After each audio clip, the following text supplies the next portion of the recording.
principalmente hoje, são verdadeiros artistas. Mestres, né? Mestres. É verdade. O preparo psicológico hoje deve ser um negócio assim extraordinário. Tem que trabalhar muito, professor, essa questão da ajuda, do suporte, porque a carga que ele recebe nos ombros, a responsabilidade é muito grande. E ter que trabalhar com isso, não vai deixar de dar aula para isso, continuam trabalhando. E os profissionais que conseguem dar essa enorme parcela de contribuição para as crianças na formação da personalidade são aqueles que trabalham com educação infantil, que está ali ainda formando a personalidade da criança. Exatamente. Porque passou dos 8 anos, né, já se torna muito complicado, sabe? Chegou aos 10, aos 12, aí já vem os transtornos de opositor direto e vários transtornos que é difícil o professor suportar. E muitos não estão suportando. Por que muitos professores estão doentes em sala de aula? A qualidade de vida totalmente desgastada do professor? Porque seria até um trabalho para um psiquiatra em sala de aula, Exatamente. Nem mais para professor. Exatamente. Porque já tem adolescentes que ele vem com tanto trauma, com tantas situações, que é difícil, Fabiano. Difícil. Eu falo porque eu tenho um filho adolescente e eu sei o quanto que é difícil. Graças a Deus, aos pais que têm oportunidade, eu quero deixar um recado aqui bem claro nessa oportunidade, Fabiano, a todos os pais que tiverem a oportunidade de acompanhar a infância dos seus filhos, do 0 aos 6, aos 8, dediquem esse tempo, porque dali para frente não podem desistir, é claro, mas torna-se um pouco mais difícil a educação.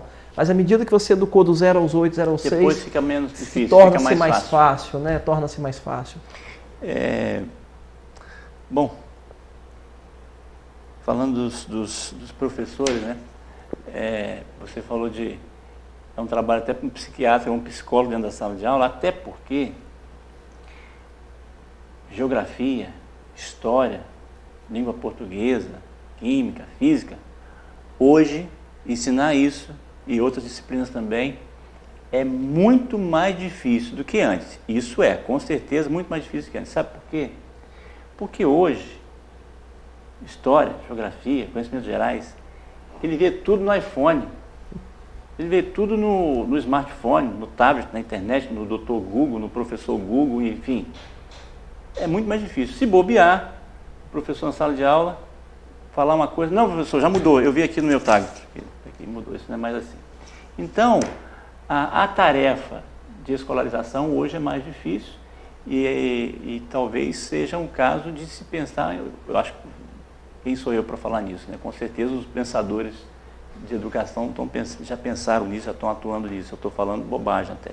Mas o professor tem que estar mais preparado, de repente, para o conteúdo, menos preparado para o conteúdo e mais preparado para lidar com a massa de estudantil. Sim, com certeza, Fabiano, eu penso como você.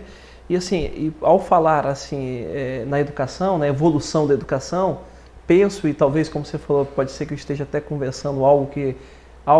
já até havia entrevistas nesse caso, em que a educação precisa passar por uma revolução na questão também do aprendizado e do desenvolvimento emocional, né?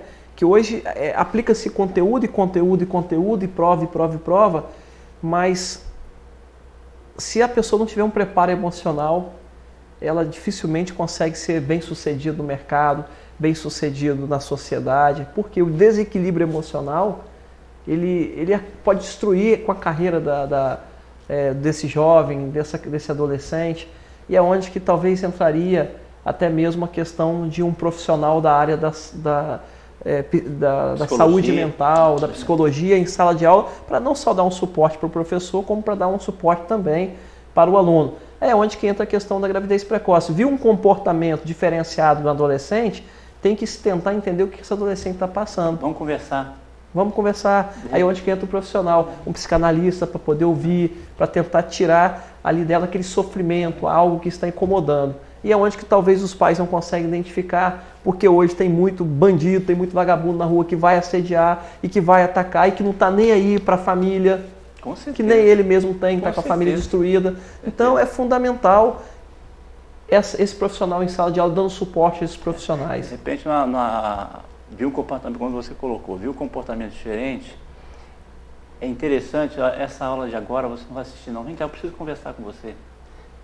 Até a abordagem tem que ser uma abordagem diferente também. Diferente, claro, e o profissional ele vai ter essa técnica de como abordar, entendeu? Até porque o professor está desgastado, mas muitos desses casos, dessas abordagens, acaba o professor fazendo, porque o professor vê, é tão claro e às vezes notório, que o professor acaba exercendo uma função que nem é dele, mas faz por amor à educação. E aí vem a sobrecarga. E vem a sobrecarga. Bom, Tiago, a gente está caminhando já para o final do programa, mas tem 2 assuntos, pelo menos um, que eu queria que você falasse rapidamente, que é o tal do voto aberto, que você propôs na Câmara e que até hoje não foi colocado em pauta. Por que não foi colocado em pauta até hoje? Não sei se você pode me dizer isso. Na verdade, eu acho que talvez seja para poder montar um filme, né? Com voto aberto de Guarapari, porque eu acho que todas as câmaras da região metropolitana já aprovaram o voto aberto na apreciação de veto. Né? O Congresso, o Senado. Na apreciação de veto, o que é isso? Para quem está em casa entender. Para quem está em casa assistindo, o que acontece? A apreciação de veto é quando o vereador faz um projeto e esse projeto ele vai para o Poder Executivo apreciar, sancionar a lei ou vetar a lei. Por exemplo, dá um exemplo de um projeto que tem que ir para o Executivo, por exemplo.